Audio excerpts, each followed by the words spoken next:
قبل ما نبدأ ما تنسيش الدعاء لإخواتكم. نسأل الله أن يفرج عنهم. أكيد كل واحد فينا عنده قط في البيت، لكن هل سألت نفسك إن ليه القطط بتخاف من الخيار؟ يعني القط زي ما معروف عنده 9 أرواح، ليه بيخاف من حبة خضار خضر زي دي؟ هل الخيار فيه سحر ولا فيه شعوذة؟ هنجاوب على سؤال ليه القطط بتخاف من الخيار. بس قبل ما نبدأ الفيديو ما تنساش تدعمني بلايك، اشتراك في القناة، وفعل زر الجرس عشان يوصلك كل فيديوهاتنا الجديدة. خليني احكي لك.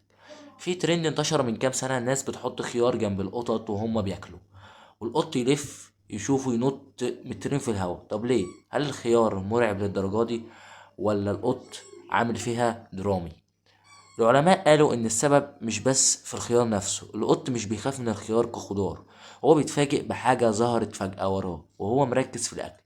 يعني لو حطيت موزة وراه بنفس الطريقة ممكن يخاف برضه. بس ليه الخيار بالتحديد؟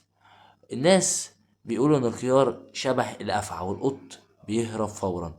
قيس على ذلك خضروات مثلا زي الذرة، البصل، البتنجان مثلا، ده كله شبه الخيار والقط بيهرب فورا.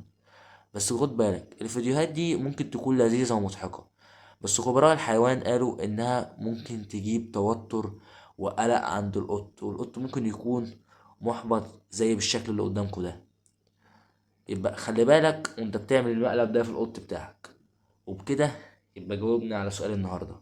كان سؤال سريع، وفي برضو ملحوظة ان العلماء قالوا ان القط عنده عمى الوان، بيشوف اللون الاخضر بلون يكون زيتي شوية، ده اللي بيوضح له ان ده مثلا افعى، وده اللي بيخليه يهرب على طول.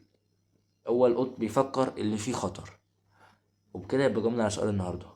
وما تنساش السبسكرايب واللايك عشان نوصل 50 لايك. سلام.